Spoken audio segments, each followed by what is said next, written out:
It's been over 70 nights of protests in Portland, and tonight marks 2 weeks since Oregon State Police stepped in to replace federal officers at the courthouse. Fox 12's Drew Marine is live downtown at the protest this evening and shows us what it looks like right now. Drew?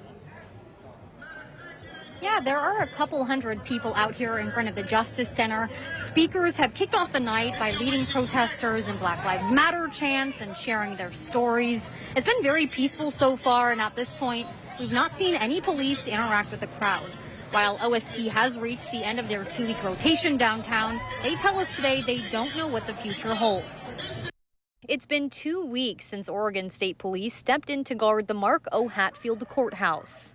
Their help was part of a deal between Governor Kate Brown and the federal government to reduce the presence of federal officers in downtown Portland. But what will happen now? Oregon State Police have reached the end of their 2-week rotation.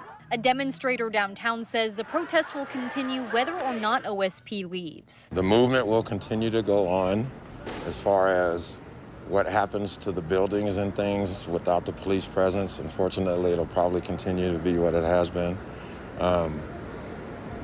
That has nothing to do with the Black Lives Matter movement. Gary Floyd was in the Chaz in Seattle and says he's been here in Portland for 12 nights of protests. He thinks if OSP leaves, federal officers might step back up to protect the courthouse. Unfortunately, the president has made Portland a focal point of his and his battle with the powers that be here in Portland.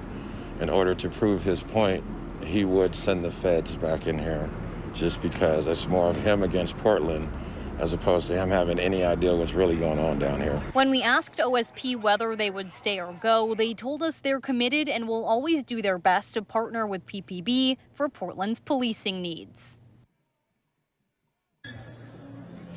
An OSP spokesperson said hopefully things stay very calm and their troopers can be moved back to their home offices. Right now, we're going to give you another look downtown and from the Justice Center. As you can see, the crowd is still gathered, listening to speakers intently, holding their signs, and just being really peaceful at the moment. We'll be sure to provide updates throughout the night. Reporting live in downtown Portland, Drew Marine, Fox 12 Oregon.